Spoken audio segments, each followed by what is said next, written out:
Salut l'ami, bienvenue sur cette chaîne YouTube et plus précisément dans cette masterclass Testo Booster où je vais te montrer comment booster naturellement tes taux de testostérone pour la simple et bonne raison que notre taux de testostérone en tant qu'homme chute de 1% chaque année à partir du moment où on atteint nos 27 et 28 ans et que la plupart des hommes de nos jours ont déjà des taux de testostérone beaucoup plus bas que nos ancêtres, ce qui cause une multitude de problèmes et de choses néfastes dans leur vie et je veux tout simplement que tu ne fasses pas partie d'eux. Avant qu'on passe à la masterclass, petit rappel rapide, si tu veux travailler avec moi, ça se passe dans la description mon pote.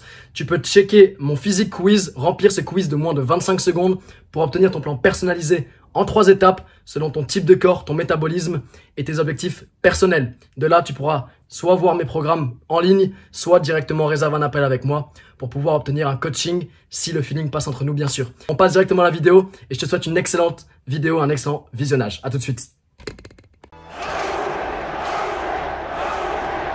On enchaîne directement avec ce troisième module. On va voir les liens entre l'entraînement maintenant et la testostérone, voir quelles sont les meilleures manières de s'entraîner pour pouvoir augmenter notre testostérone. Tu vas pouvoir comprendre les liens déjà avec ce que je t'ai expliqué un peu plus tôt dans la partie entraînement du système Spartan Body. On a vu un peu les fondamentaux de notre système d'entraînement, les clés d'un look spartiate, d'un physique de spartiate, masculin, musclé.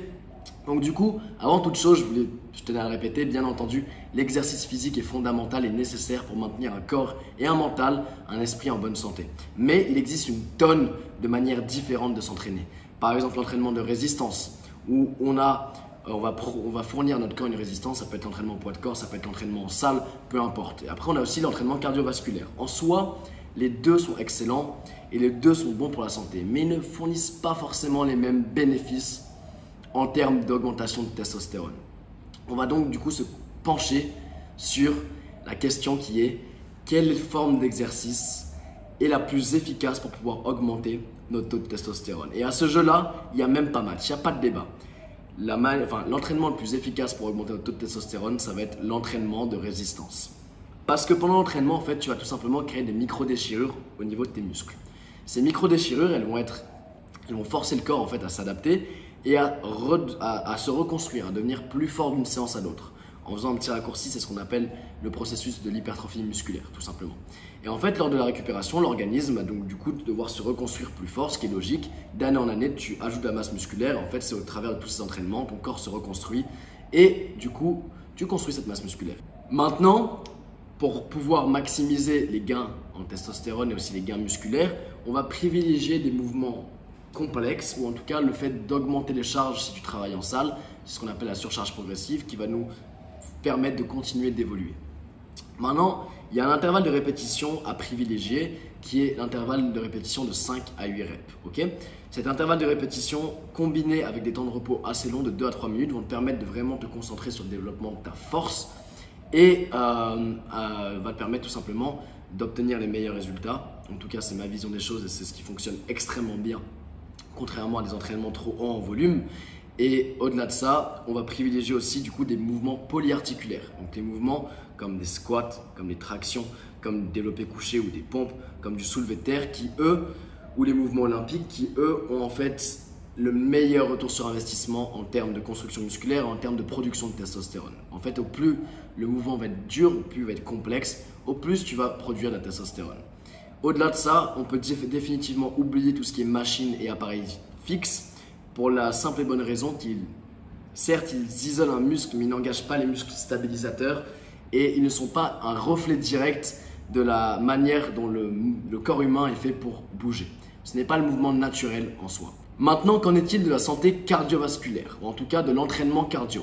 L'entraînement d'endurance classique sur de longues distances est bon pour le cœur, certes, mais à trop haute fréquence et à trop haute intensité, il fait baisser les taux de testostérone. Et d'ailleurs, il y a une conclusion d'une étude scientifique de 2003 qui le prouve, comme quoi trop d'intensité, trop de fréquence sur de l'entraînement cardio fait directement baisser tes taux de testostérone, ce qui est donc du coup pas forcément le top pour nous qui cherchons à augmenter notre taux de testostérone. Du coup, quelle est la meilleure alternative? La meilleure alternative, c'est clairement, sans aucun doute, les sprints pour travailler ta santé cardiovasculaire. Parce que les sprints possèdent de nombreux bénéfices. Déjà, premièrement, ils vont améliorer ta performance athlétique et ils vont te permettre d'être plus efficace, en tout cas, dans tous les différents sports que tu pourrais réaliser. Au-delà de ça, Ils vont participer à une réduction de ta graisse corporelle.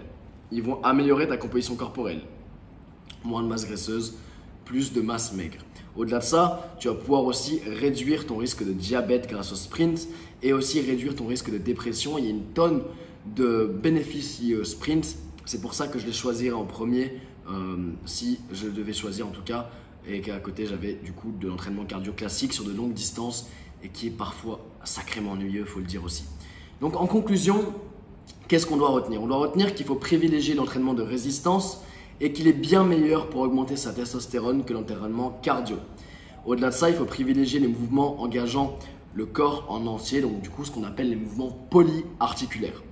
On va aussi chercher à devenir de plus en plus fort sur les mouvements clés chaque semaine en augmentant notre niveau de force, notre taux de force. Et c'est exactement ce qu'on a vu dans les premières sections de cette formation, dans la partie liée à l'entraînement où je t'ai expliqué ma vision des choses. Et là, tu comprends qu'au-delà du fait d'obtenir les meilleurs résultats en termes de physique, en termes de transformation physique, j'avais déjà pensé à tout et aussi ça va te permettre d'augmenter tes taux de testostérone. Maintenant, tu en es conscient et on va pouvoir passer à la partie suivante immédiatement. Petit rappel rapide, si tu veux travailler avec moi, ça se passe dans la description mon pote. Tu peux checker mon physique quiz.